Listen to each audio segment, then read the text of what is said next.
is the center of the circle, this O. TP is the tangent, okay, from an external point T, okay. If angle PBT equals to 30 degrees, PBT equals to 30 degrees, then BA upon AT equals to what? That is, we have to find a ratio, BA by AT, okay.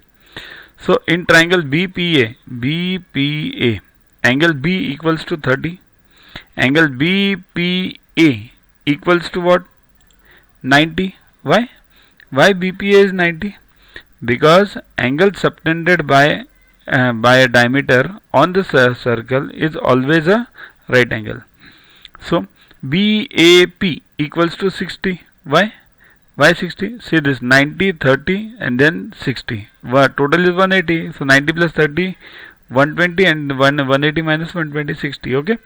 So BAP is 60. Okay. Now we got BAP. Now OP perpendicular to PT. OP perpendicular to PT. Why? Radius and tangent. Okay. Tangent is always perpendicular to radius at the point of contact. Okay. Therefore OA equals to OP. What? Why? Not therefore actually. OA equals to OP. Why? Because radii. Both are the radius. Now as these are OA equals to OP, therefore what happens? OAP becomes isosceles triangle. Right? OAP and OA and OP equal. So OAP equals to OAP. OAP equals to OPA equals to 60. Why? Because OPA, this BPA we found out, no? BPA and OPA are same, right? BPA and OPA. No, one sec. Sorry, yeah.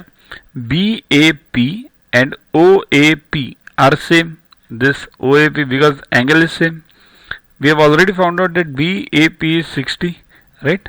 So OAP is also 60.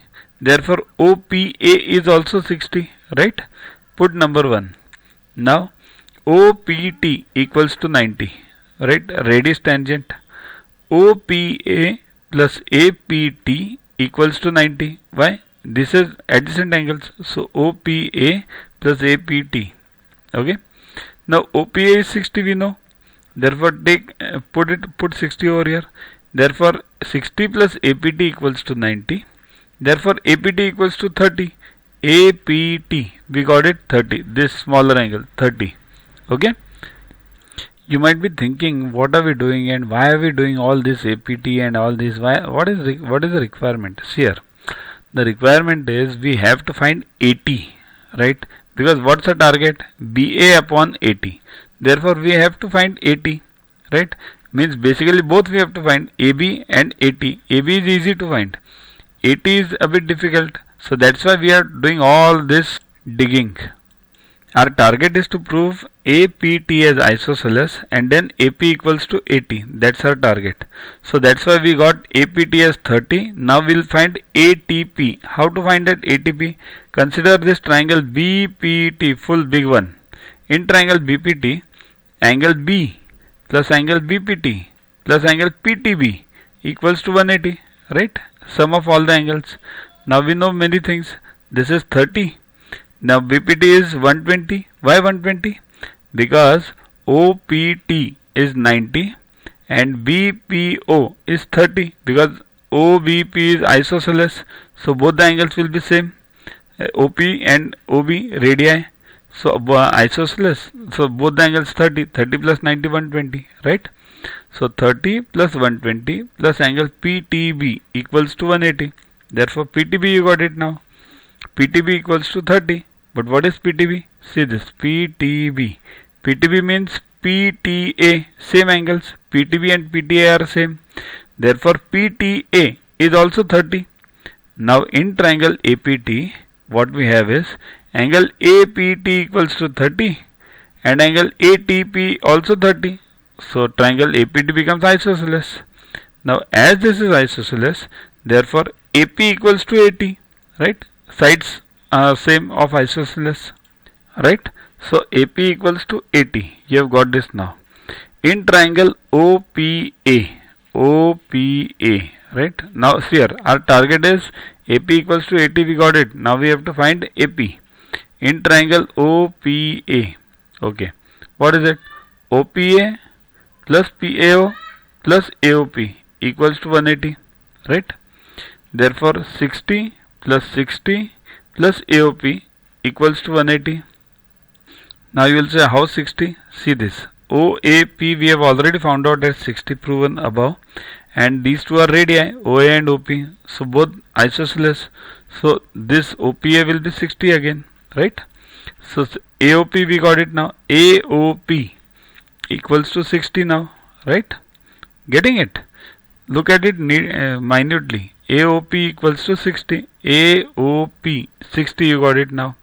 Now OPA is what? Equilateral then. Why? Because all the angles are 60, 60, 60, 60. OPA is what? Equilateral. Therefore OP equals to PA equals to AP. OP, PA, AP equal. So what we get is, from equation number 2 and 3, what we get is, see here AP equals to 80 and here OP equals to PA equals to AP. So AP same. So it will be OA equals to then 80. Yeah, it should be AO over here, not AP. Okay. So OP equals to PA equals to OA in triangle OPA, right? So from 2 and 3, what do we get? See this. AP same. So we get that OA equals to 80, right? OA or AO equals to 80. OA equals to 80. Okay. Now we got OA equals to 80. Therefore, what is OA but half of AB, right? Because AB is the diameter. So half of AB equals to 80. Therefore, AB upon 80 equals to 2:1. That's what is required. That's the solution required. AB upon 80. That is 2:1. See here, there are many ways to prove this APT equals to 30. Somebody can use alternate segment theorem also. By that also you can prove that APT equals to 30, so that you can minimize the steps. In this problem, your main target is, instead of doing all this stupidity, your main target is OAP is equilateral, that is what you have to prove, and APT is isosceles, that's what you have to prove. Then you will get OA equals to 80, and then you can prove that AB upon 80 equals to 2:1. So these are the two main focus areas. OAP equals to equilateral and APT equals to isosceles. Focus always on the key points. Okay. Next. Okay, only this problem in this video. So next we'll be covering in the next videos. Download Yuvaguru app from Play Store to get these videos, tests, question banks with explanations directly on your mobile.